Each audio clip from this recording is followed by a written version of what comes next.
નમસ્કાર. એનબીએન ન્યૂઝમાં જાણતા અજાણતા એપિસોડમાં આપનું સ્વાગત છે. આજનો આપણો વિષય છે રક્ષાબંધનના દિવસે કેમ બદલાય છે જનોઈ. હિન્દુ ધર્મમાં 16 સંસ્કારોનો ઉલ્લેખ છે. તેમાંથી એક યજ્ઞોપવિત સંસ્કાર છે. રક્ષાબંધન ઉપર જનોઈ બદલવાની પરંપરા છે.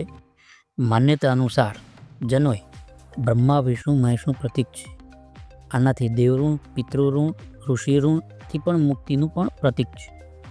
આ ગાયત્રી મંત્રના 3 ચરણ અને 3 આશ્રમોનું પણ પ્રતીક માનવામાં આવે છે. હિન્દુ ધર્મમાં આના વગર વિવાહનો સંસ્કાર નથી થતો.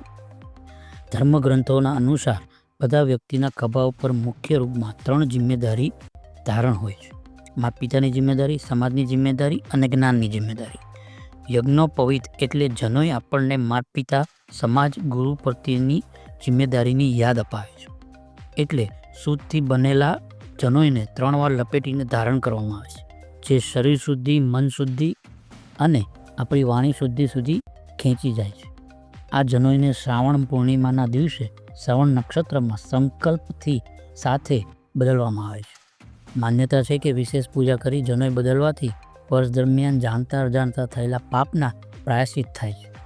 જીવનમાં સકારાત્મક બની રહે માટે જનોઈ બદલતા સમયે પ્રાર્થના કરવામાં આવે છે કે મને શક્તિ પ્રદાન થાય કે હું જે પણ કર્મ કરું એ કુશળ થાય, હું જે પણ કામ કરું એ જિમ્મેદારીપૂર્વક કરું, એવા બધા લક્ષ્યથી પૂરા થાય છે. આ દિવસે નવી જનોઈની સાથે નવો સંકલ્પ લેવામાં આવે છે. જૂના જમાનામાં આ જનોઈ સ્ત્રીઓએ પણ પહેરવામાં આવતી હતી. આ કોઈ જાતિ સુધી સીમિત હતું. આને બધા લોકોએ પહેરવી જરૂરી હતી.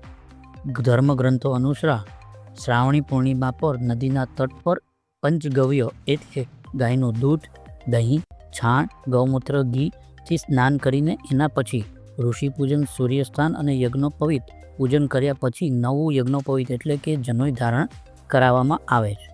આ સંસ્કારથી વ્યક્તિનો બીજો જન્મ થયો હોય એવું માનવામાં આવે. એના પછી યજ્ઞ કરવામાં આવે છે. એમાં ઋગ્વેદના વિશેષ મંત્રોથી આહુતિ આપવામાં આવે છે. પ્રાચીન કાળમાં આ પ્રક્રિયા પછી જ નવા બટુકોની શિક્ષાની શરૂઆત થતી.